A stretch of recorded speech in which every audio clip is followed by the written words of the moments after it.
We have a room full of questioners, I think. I want to give Eric an introduction before he gets started. Are you ready now, Eric? Yes. Okay. So Eric did his undergraduate at the Colorado School of Mines. Came to us in 2012, 2013, did a master's prior to starting his PhD. His master's work is in controlling or looking at different ways to control partial hand prostheses, and so he switched it, forced it a little bit, and went into some more theoretical and modeling work, which we'll hear about in a moment. Eric was a really great addition to the CBM. He started off sitting in the old building in the back of the noisiest lab that we had on the 14th floor. I don't know if he learned anything or not, but I'd always see him, his head was peeking up like a little whack-a-mole. Always wondering what was going on. I could tell he was very curious and he had a very scientific mind. So as in other defenses, I'd ask that you hold your questions to the end. So Eric is going to give a 45 to 50 minute presentation describing his work. Audience questions, just hold off on them until the end of the presentation. We'll do a round of questions from the audience members, if any. I'll cut it off after 2 or 3 minutes if there's many questions. And then I'll ask all the audience members to leave, and then the committee will ask their questions. So with that, I'd like to introduce... No, there's a technical issue because in terms of video, I don't see a video of the place where the thing is taking place. I see only the video of John and myself, but I don't see the video of any image of the place where you're at. Okay, we're up. Now it's better. You see it now? I see it, yes. Okay. So with that, I'll introduce Eric Earley. His dissertation title is Sensory Substitution in the Presence of Vision, providing joint speed feedback to improve myoelectric prosthesis control and adaptation. Great. Thank you, Levi. I think I have a live mic, so that should be good. Is everyone able to hear me in the back? Sandro and John, you're able to hear me? Muted. Perfect. All right. Hopefully that's the last technical issue that we run into. But I'm always a fan of... The microphone is muted, so we can't hear Eric. Oh my gosh. Is the handheld mic. Is the handheld mic up? Or I can turn this on like a professional. All right. Is that any better? That's great. Thank you. Technical issues aside, I'm really excited to be able to talk about the work that I've been doing over the past several years on sensory substitution in the presence of vision, providing joint speed feedback to improve myoelectric prosthesis control and adaptation. So before I start talking about the work itself, I kind of want to put everybody in the same frame of mind. So I'd like you to think about some of the activities that you all do on a daily basis. Things like eating, brushing your teeth, clothing yourself, getting to work. And I'd like you to think about the types of movements that are required to accomplish these tasks, and the amount of dexterity and finesse that is required to do so. The reason that we can do these things on a daily basis is because of the communication loop that is built into our bodies. Here's how that communication loop works. Our brains are sending information down to our bodies, acting upon our muscles, acting upon the joints, and resulting in some sort of motor output. But at each of these levels, the body is constantly sending information back to the brain. These two pathways are called the feed-forward and the feedback pathways. Feed-forward for everything emanating from the brain acting upon the body, and feedback for all of the sensory information coming from the body back into the brain. Now, it's clear that good feed-forward signals are very important for motor control, and not having those can result in unintended or compensatory movements. But equally as important is the integrity of sensory feedback information and the feedback loop. Missing or corrupted feedback can result in an over-reliance on the intact senses or an overcompensation of movement. And the reason that I bring up the distinctions between feed-forward and feedback information is that for myoelectric prosthetic devices, these tend to have both poor feed-forward and poor feedback signals. And the issues with each of these will compound. So why is this the case? If we take a look at this communication loop and we model what happens when someone has an amputation, there's a clear loss of the joint and the motor output, there's a partial loss of the muscle, all of the feed-forward pathways are missing, but also all of the feedback information once coming from those parts is also gone from this communication loop. We can approximate the motor output by providing someone with a prosthesis. For a myoelectric prosthesis, this is controlled with a myoelectric controller receiving signals from the muscles, and we can sort of approximate this feed-forward pathway. But there's a clear need in the field to try to close this communication loop, and this is typically done with artificial sensory feedback. And many researchers have looked into providing artificial sensory feedback for prosthetic limbs. And what's typically been found is that artificial sensory feedback consistently improves prosthesis control. But there's a caveat to that statement. If we take a look at this loop one more time, there's actually one element that's missing.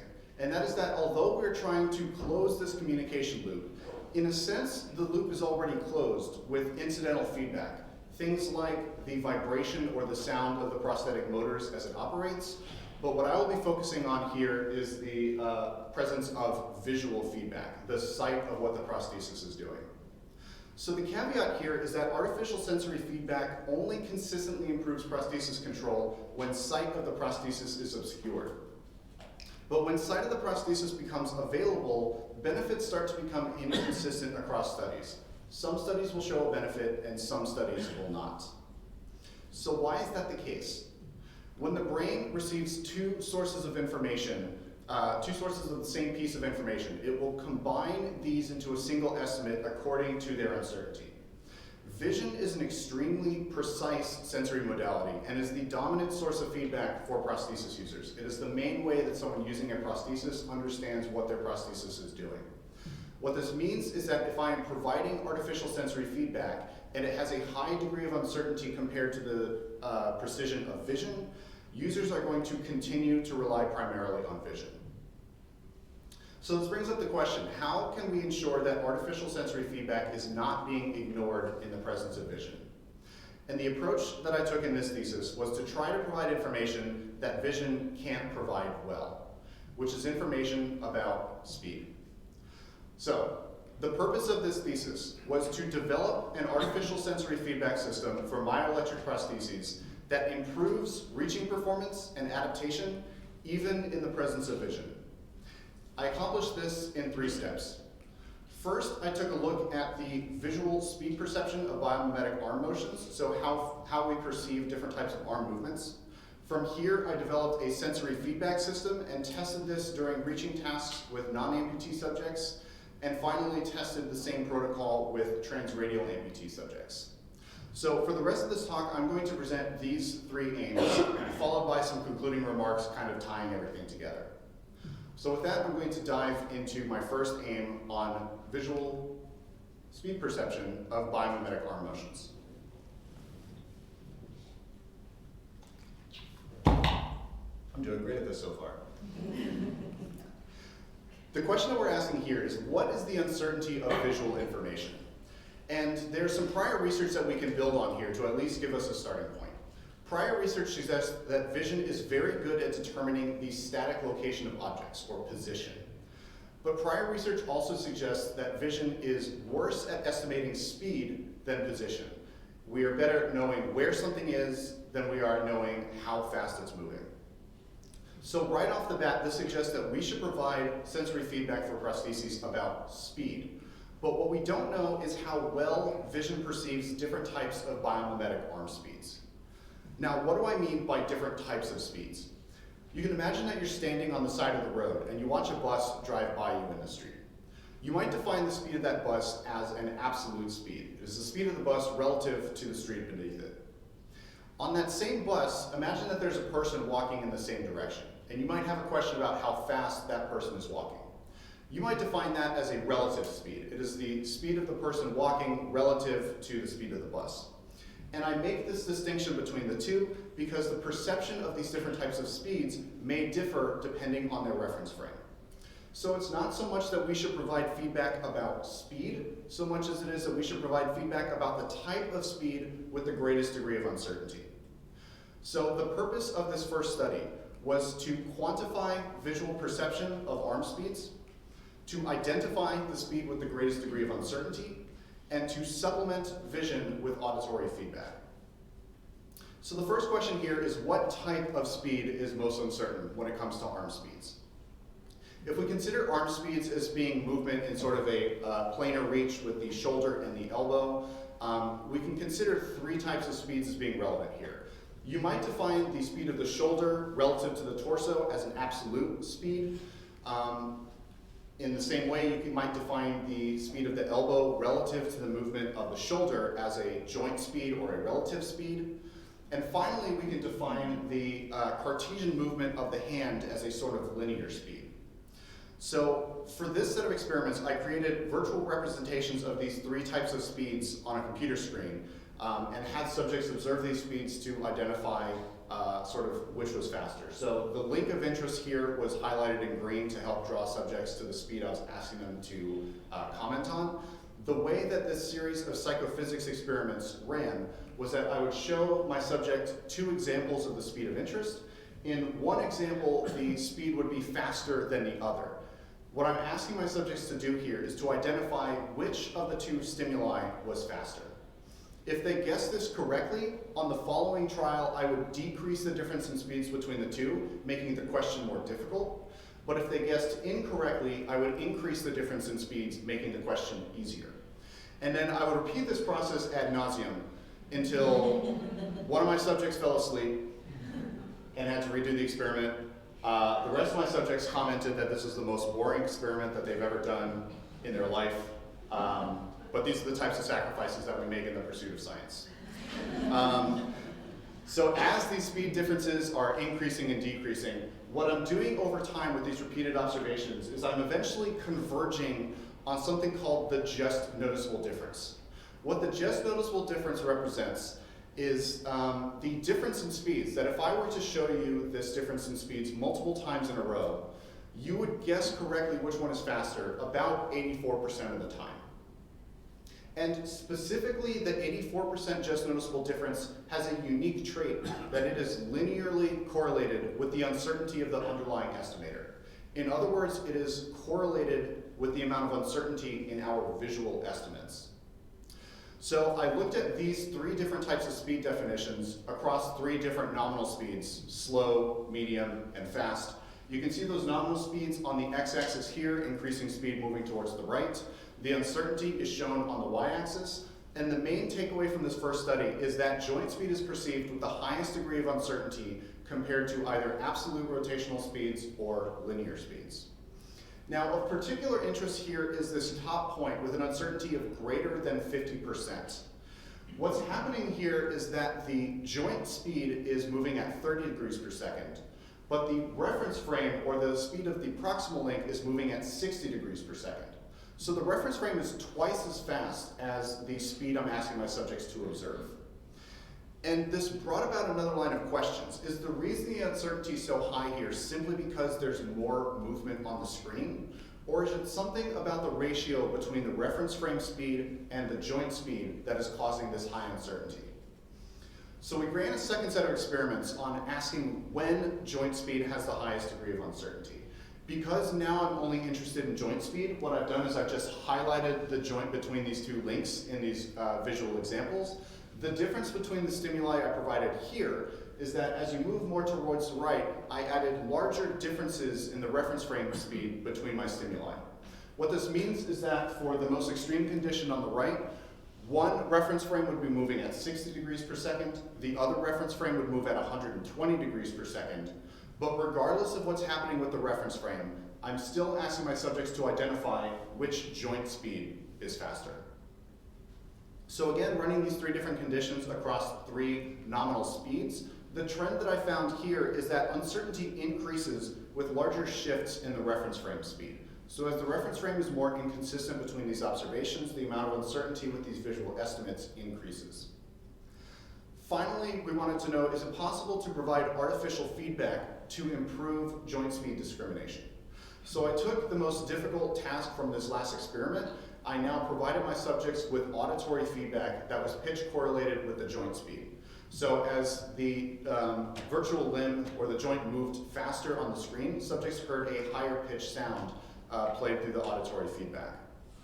And we found some very drastic trends here, where there's a very clear improvement in uncertainty with audio feedback provided.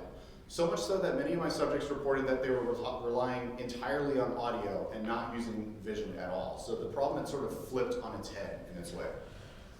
So the takeaways from this first study is that joint speed is perceived with the highest degree of visual uncertainty. Uncertainty increases with shifts in the reference frame speed, and that it is possible to provide joint speed feedback to improve uncertainty in these visual estimates. Now, there's a couple of limitations of this study in particular. First being the controlled environment in which I had my subjects make these visual estimates. The contrast on these stimuli was very high, making the speeds easy to see. And I wasn't asking my subjects to do any sort of dual task or doing anything to draw attention away from the observation. What this means is that the uncertainties that I found may actually underestimate the true uncertainty that would be seen in day-to-day activity. On the other hand, for the second experiment, I only looked at increasing the reference frame speed. So I only ever made the reference frame faster. What this means is that here I may have been slightly overestimating the amount of uncertainty that I found from this study. But the major remaining question here is that, sure, I've shown it's possible to improve visual estimates of joint speed by providing audio feedback, but does that lead to an improvement in myoelectric prosthesis control? And this is where I move into the second aim on providing sensory feedback during non-amputee reaching.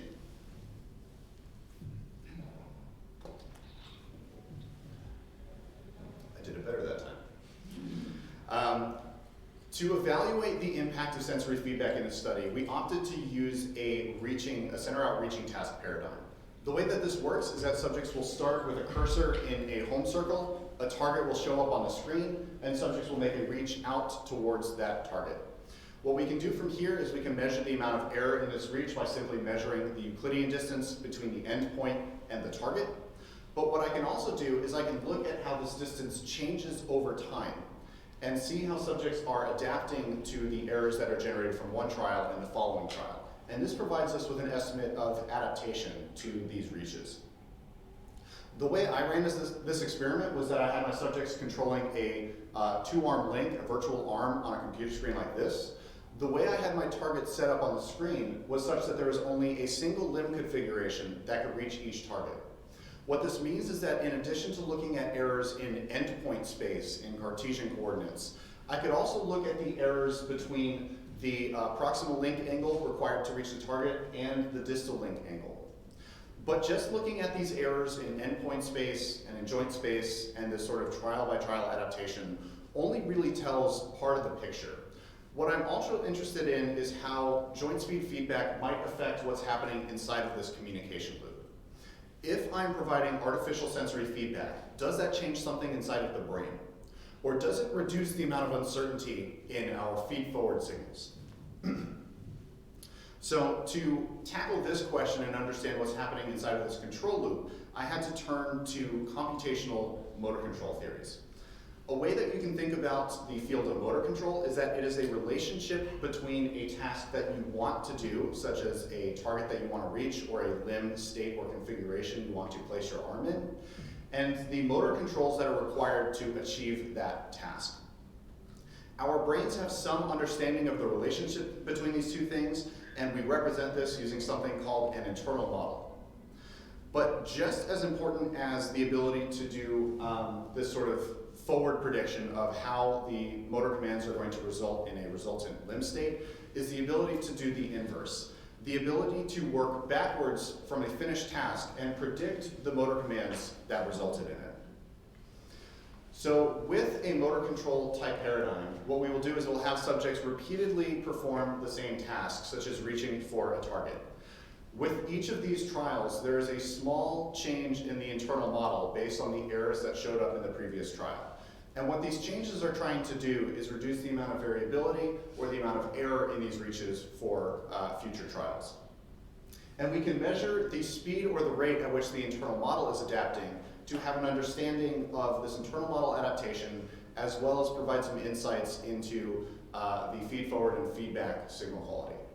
So this analysis, along with the looking at errors in joint space and endpoint space, is how I chose to look at these sensory motor, this sensory feedback study. To look at the internal model adaptation specifically, I implemented a hierarchical Kalman filter that was first proposed by Conrad Korting and Max Bernecker, further developed by Dr. Reva Johnson at her time here at the Center for Bionic Medicine, and then further built upon by Drs. John Sensinger and Daniel Bluestein at the University of New Brunswick. This model operates in 2 steps. First is a step looking at state control and estimation, so simulating the reach out towards the target and then subsequently estimating the amount of error in that reach.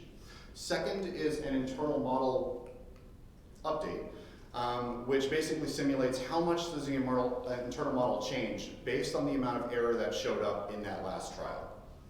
And just like the repetitious nature of the reaching tasks, there's a cycle between these two where we're constantly stepping between these 2 steps. So, the purpose of this study is to apply the joint speed feedback algorithm I developed in my previous study during non-amputee reaching, to quantify the changes in reaching accuracy, and finally to investigate adaptation during these reaches.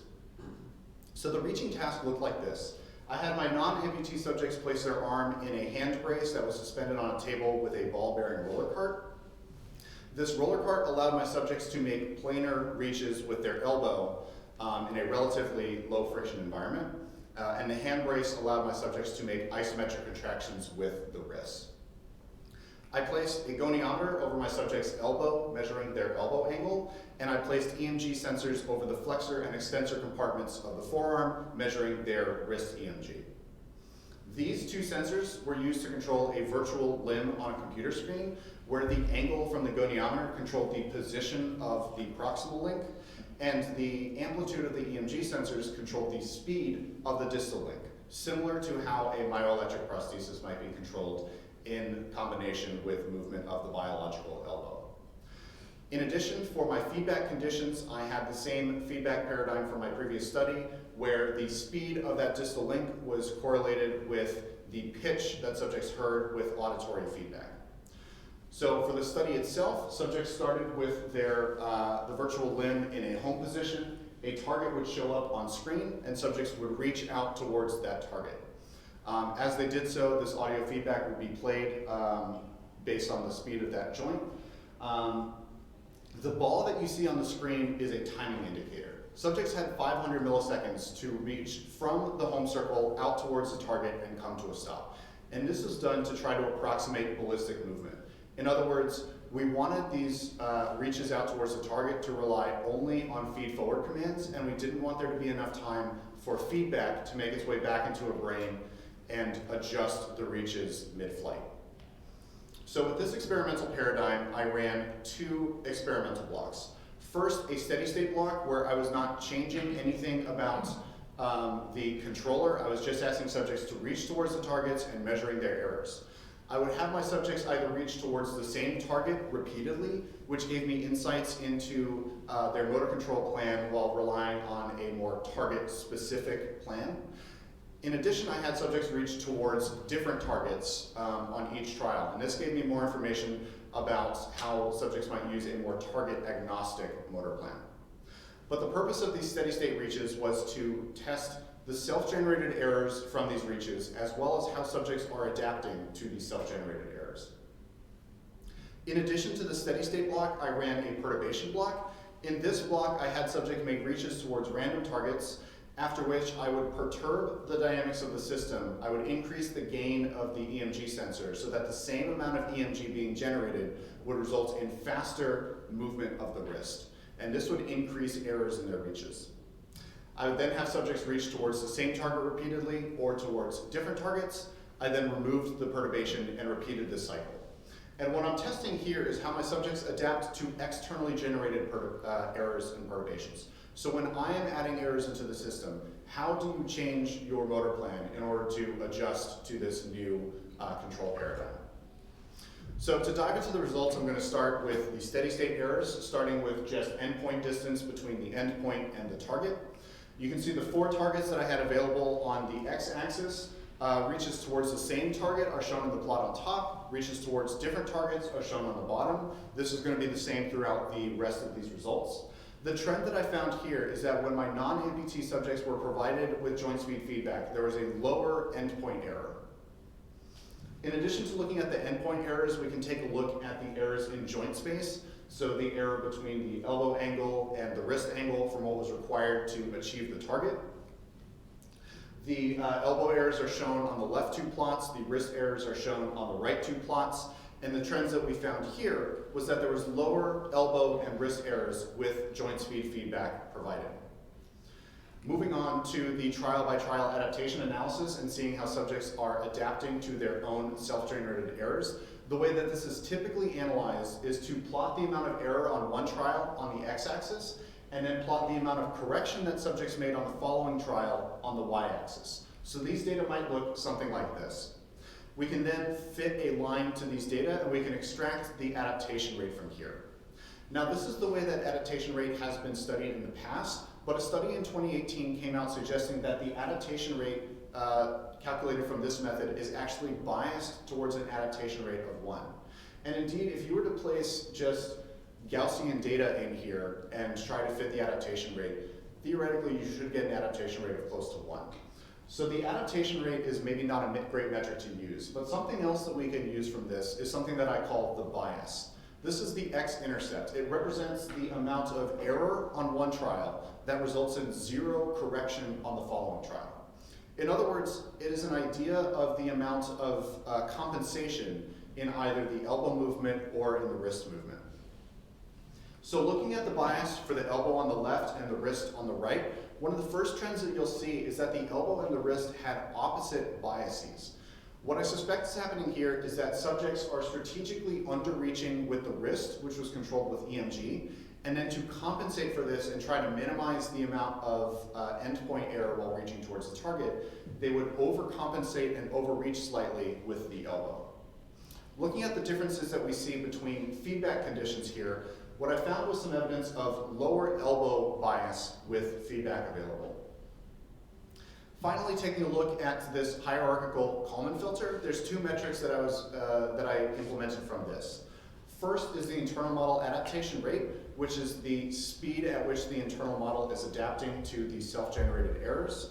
Second is the control noise, which is the amount of variability in either the elbow or the wrist control signal. Starting with the internal model adaptation rate, the trends that I found here was some weak evidence of improved elbow adaptation with feedback available.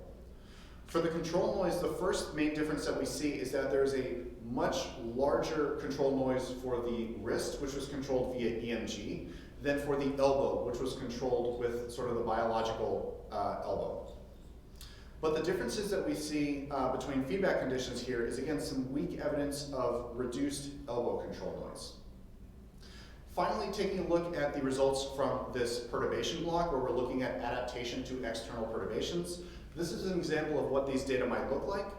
The area of interest in this plot is these 8 trials during which I've perturbed the dynamics of the control system. You can see the increase in error immediately upon perturbation, and then a general reduction in error over time as subjects adapt to the new control scheme. The way that I try to understand what's going on here is to fit an exponential decay function to these data. An advantage of the exponential decay function is that each of the 3 parameters of this function describe some specific aspect of adaptation behavior. So I had my 2 feedback conditions, as well as a condition reaching towards the same target and towards different targets. The way that I fit this exponential decay function was to use a hierarchical model that fit all 3 of the exponential decay parameters for all 4 of my experimental conditions, for all of my subjects, simultaneously and using a single model. So these are the experimental data for my subjects, reaches towards the same target on top, different targets on bottom. Comparing the experimental data to the outcomes from my hierarchical model, the difference that I found here was a reduction in offset with feedback. What this suggests is that my non-amputee subjects were converging to a lower steady state error after they've adapted to this external perturbation with feedback than without. So to summarize these results, suggests that joint speed feedback results in lower steady state errors in both endpoint and in wrist coordinates, or joint coordinates. There's a reduced elbow bias and some weak evidence for improved elbow adaptation and control noise. And finally, there's a lower final error following an adaptation to an external perturbation. But the main remaining question from this study is, how do these results for my non-amputee subjects compare to results for transradial amputee subjects? And this moves us into the final aim on sensory feedback during transradial amputee reaching. 2 in a row. Taking one more look at the communication loop here, a difference to consider between non-amputee and transradial amputee subjects running this experiment is that they may have access to different sources of incidental feedback. There's 2 in particular that I think came up in this study. One is from the ball-bearing roller cart on the table.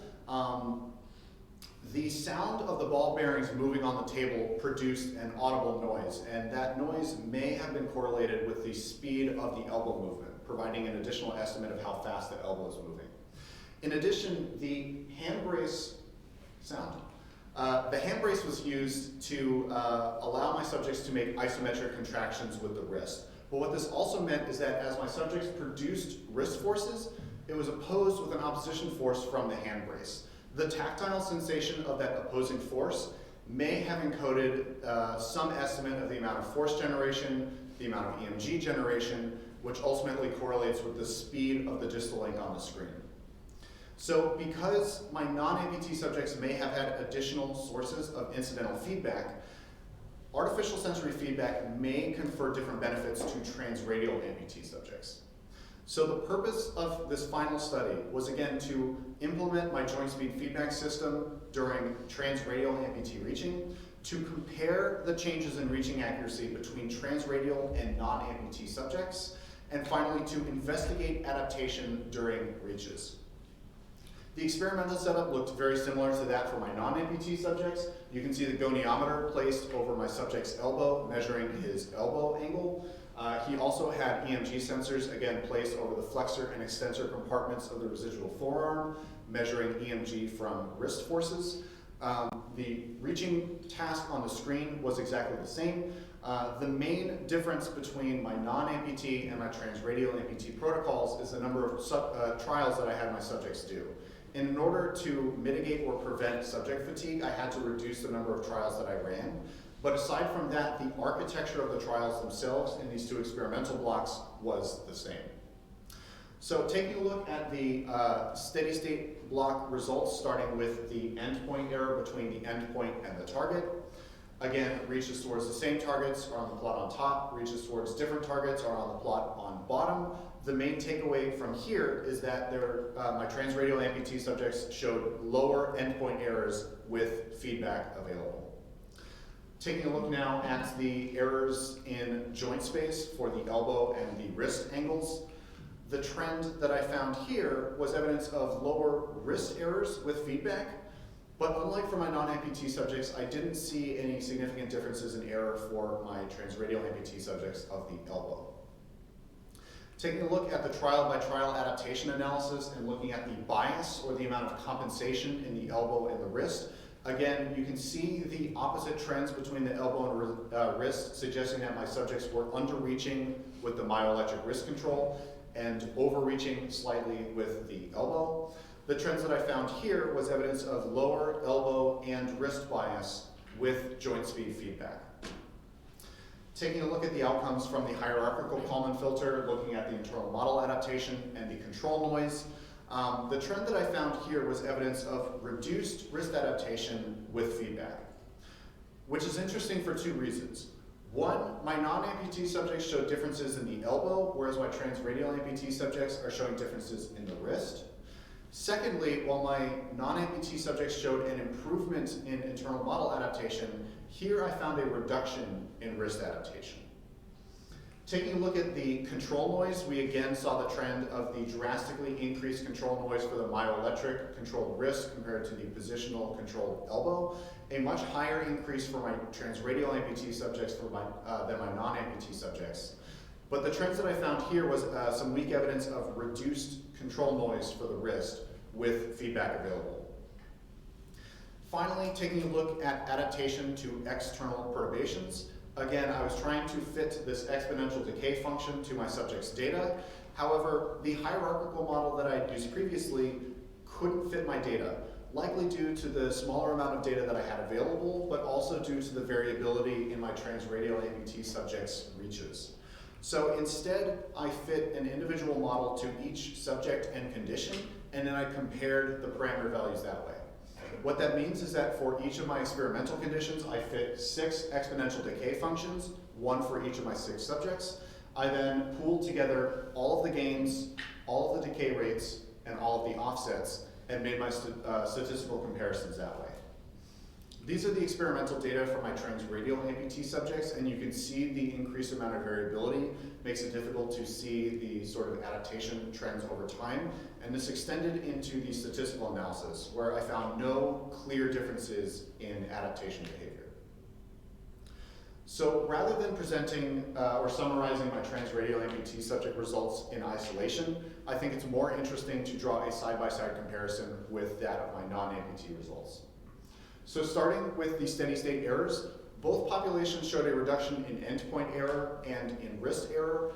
My non-amputee subjects also showed a reduction in elbow error, but generally speaking across the board, it seems that sensory feedback is resulting in lower errors in both endpoint and in joint coordinates. Looking at the trial-by-trial adaptation and the analysis of bias or compensation, both populations showed a reduction in elbow compensation. My transradial amputee subjects also showed a reduction in wrist compensation during these reaches. As for the internal model adaptation, this is where the comparisons start to get interesting between the two populations. My non-amputee subjects showed an improvement in elbow adaptation, whereas my transradial amputee subjects showed a reduction in wrist adaptation. The differences in the joints that these changes are acting upon extends into the control noise, where my non-amputee subjects showed a reduction in elbow control noise, and my transradial amputee subjects showed a reduction in wrist control noise. Finally, looking at adaptation to external perturbations, while my non-amputee subjects showed a reduction in the final error after adapting to these external perturbations, I found no other clear evidence of changes in adaptation behavior between either population.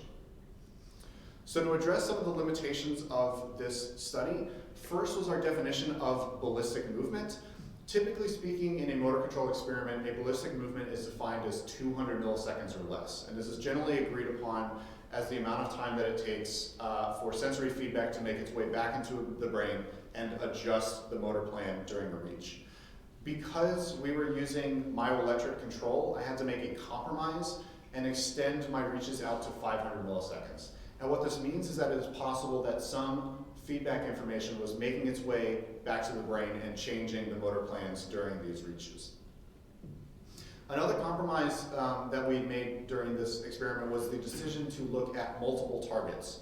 While this was advantageous because it allowed me to draw conclusions about differences in errors or adaptation behavior between more target-specific motor plans reaching towards the same target repeatedly, or more generalized or target-agnostic motor plans reaching towards different targets every time, what it also meant is that I had to take the total number of trials I wanted to run and divide them between these two conditions. This particularly shows up in our analysis with the hierarchical Kalman filter, looking at the internal model adaptation and the control noise, because this filter assumes a steady target. So I was not able to use any of my analyses looking at different reaches towards different targets, so that sort of invalidated about half of my data for that analysis. Furthermore, I had 4 targets that subjects were able to reach towards, so my reaches towards the same target were divided equally between these 4. What this means is that the analyses I ran with the hierarchical Kalman filter were run on less data than would normally be recommended. And as such, the outcomes from this analysis should be considered preliminary and exploratory. Finally, the exponential decay model, while advantageous because each of the parameters describes a specific aspect of adaptation behavior, the model itself also proved difficult to fit to my data.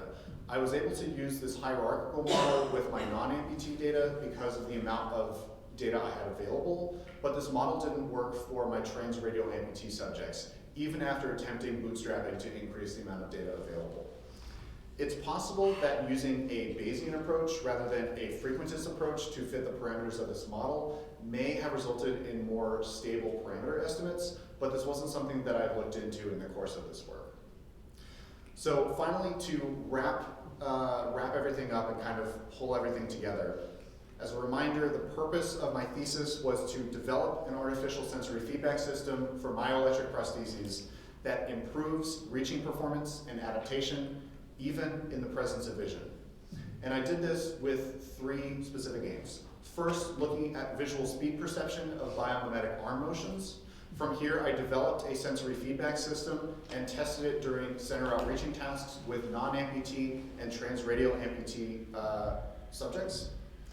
The outcomes that I found from these aims was that joint speed is perceived with the highest degree of visual uncertainty. Uncertainty in these visual estimates increases with larger shifts in the reference frame speed, and that providing joint speed feedback can significantly reduce uncertainty of these visual estimates. When providing joint speed feedback during these reaching tasks, what I found is that it can reduce steady state errors in both endpoint and in joint coordinates, and that it has a tendency to reduce elbow compensation across both of my populations during these reaches. However, I also saw evidence that the effects of adaptation and control noise between these 2 populations differ, affecting the elbow for my non-amputee subjects and more affecting the wrist for my transradial amputee subjects. And finally, while I saw evidence of reduced final error after adapting to an external perturbation for my non-amputee subjects, I didn't see any clear impact of feedback on transradial amputee subjects in this analysis. So one of the main implications, I think, of the work that I've done here is the recognition that the results between my non-amputee and my transradial amputee subjects have differing trends. Not just that one population was significant and the other one wasn't, or that one had more significant results than the other, but in fact that they had opposite trends that were significant in both ways. And what this is suggesting is that both populations may be using different control strategies to accomplish the same task, even with the same controller and even with the same feedback available. And especially what this seems to point out is that sensory feedback has the ability to impact more than just the control of the myoelectric limb. To point, I saw a lot of evidence here that providing information about the speed of the distal link, which was controlled with EMG, affected the compensation in the elbow. So subjects were making changes in their elbow position rather than in the wrist where I was providing this information. Another way that I've been thinking about these results over the past several months is based on a paper that came out in 2018 by Marko Markovic, which suggests that the determinants of the benefits of sensory feedback are multifaceted and complex, meaning that there's a lot of factors that determine whether somebody will find a benefit from sensory feedback, and these factors have a tendency to interact with one another. Their study in particular showed that the benefit depends on the complexity of the task and the user's experience. So as tasks become more complicated, feedback becomes more beneficial. On the other hand, as users become more experienced and their feed-forward signal uncertainty decreases, the amount of benefit of this sensory feedback starts to diminish. Where I think these results sort of step into this framework is that it also suggests that the uncertainty of the available feedback and the relevance of feedback to the task at hand also contributes to the degree of benefit that subjects see from artificial sensory feedback. But ultimately, I think that further research is needed to fully understand these determinants of benefit for artificial feedback. On the topic of directions of future research, I was inspired by Dr. Neely Krause's recent PhD defense, where she took a look at the number of publications that had come out in her field over her time as a PhD student. So I did something similar, looking at the number of publications in myoelectric prosthesis sensory feedback over my time here. Not that I've been here since 1964, but it feels like it sometimes. And what I found is that since starting my PhD in 2014, the number of publications in this field have nearly doubled. Now, the exact numbers should be taken with a little bit of a grain of salt since this wasn't a fully rigorous search, but at least based on the trends that I've found, what this seems to suggest is, at the moment, there's a new publication coming out on myoelectric prosthesis sensory feedback about once every 3 days. And with this many publications that are coming out, I think it's more important than ever to make sure that we are asking the right questions when we're investigating sensory feedback and prosthesis control. In this study, I looked at error and adaptation as a means of determining whether feedback was beneficial and how it benefited subjects during reaches. But there are a lot of other different metrics that can be used. And I think that we need a better understanding of how these different metrics relate to one another and how they relate to clinical outcomes. But regardless of the metric that is being used, I think that sensory feedback studies would benefit from asking 3 questions before starting any study. First is to ask, what is the incidental feedback that is available during the real-world task being addressed by the research? Second is to ask, what incidental feedback is available during the experimental task? And third, how do the differences in these available feedbacks affect the opportunities for translational outcomes and impact on clinical care? And finally, to address clinical care, I'd like to talk a little bit about what I'd like to see for the future of sensory feedback in its approach to clinical care. And that is that I'd like to see it take an approach similar to that of myoelectric prosthesis design, where over the years we've seen many proposals and commercially available devices with multi-articulate fingers, advanced control algorithms, and sort of all of these. But in addition to these devices, even though they are commercially available to patients, many clinicians will still prescribe different prosthetic devices depending on what somebody wants to use. And as we're starting to see sensory feedback systems become commercially available, what I'd like to see is it to take on an era of patient-centered care where the type of sensory feedback being prescribed is considered alongside the type of prosthesis being prescribed. I looked at kinesthesia in this project, which is the speed of the prosthesis, but again, there's many different types of sensory feedback that can be provided. And I think building an understanding of how a patient works with a clinician to best describe the type of prosthesis they want to use, the type of sensory feedback that they want from their device to ultimately help them perform these activities of daily living, I think is sort of the best field for sensory feedback moving forward. So to summarize, the understanding of the intact senses is crucial when developing sensory feedback for prostheses. What I found is that supplementing vision with joint speed feedback can reduce reaching errors in both endpoint and in joint coordinates. However, I also saw that adaptation behavior and improvements can differ between non-amputee and trained radial amputee subjects. And ultimately, I think that further research is required to fully understand the determinants of benefit for sensory feedback. So I'd like to take the last couple minutes and acknowledge and thank all the people who've sort of helped me in this journey, starting with my advisor, Dr. Levi Hargrove, for all of the mentorship and guidance that you've given me over the years. My collaborators on this work, Drs. Riva Johnson and John Sensinger, thank you for working with me on this project and for helping me to understand the admittedly dense field of motor learning at times. To the rest of my committee, Dr. Eric Perot and Sandra Luzavaldi, thank you for helping me to understand the context of my work within the field at large. I'd like to thank my parents and my brother for all of the love and support that they've given me over the years and for being there for me as I've gone on this journey. All of the grad students and postdocs that I've worked with over the years for helping to share your knowledge with me and helping me to become a better researcher. All of the staff that I've worked with through the Center for Bionic Medicine for helping me with engineering and clinical support and exposing me to sort of the clinical side of our field and just all around making the Center for Bionic Medicine a great place to spend these last couple of years. All the people that I've worked with and met through the Communicating Science Conference, I really appreciate you helping me to develop my communication skills and my ability to bring my research outside of the ivory tower of academia and put it in the hands of the public. And finally, just all the friends that I've made along the way during grad school. Thank you for being a support network for me. Thank you for helping me to be well-rounded in education and for just making grad school a blast. And finally, thank all of you for coming today. It really means a lot to me, and I'd be happy to take any questions.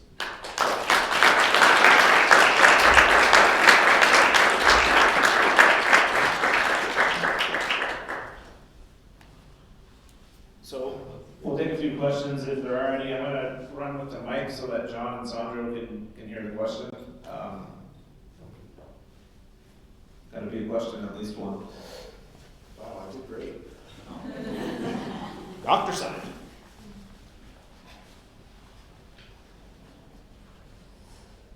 Thanks, Eric. Nice job on your presentation. I'm curious if you have thought about which joint your testing comes into play.